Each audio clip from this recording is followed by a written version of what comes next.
Valerie Jarrett, of course, the president's top African-American staffer inside the White House, was one of the keynote speakers at the NABJ convention. This is the annual gathering of the nation's National Association of Black Journalists. So all the black journalists who belong to this organization were in New Orleans for their annual convention. This is an election year, and so the president didn't make it, but he sent Valerie Jarrett, and she was there.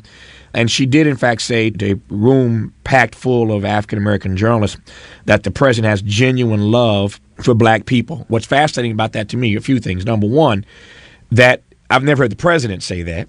So to send a surrogate out to tell people that he really loves you is fascinating for me if the president himself doesn't tell you that I love you.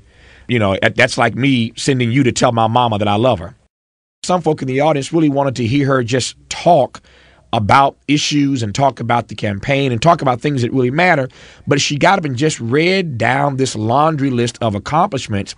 And there were folk in the audience who felt like, okay, we got it.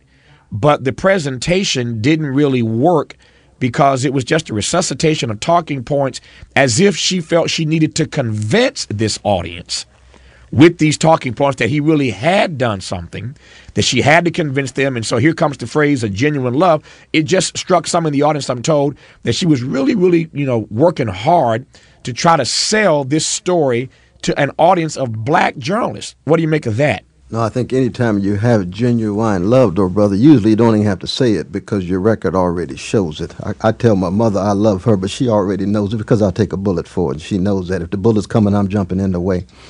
So that love is the kind of thing that's already manifest so strongly that to even talk about it is just put icing on the cake. And so I think she has to say it because she knows there's deep questions in the minds of so many people, including black people, as to where his commitments really are.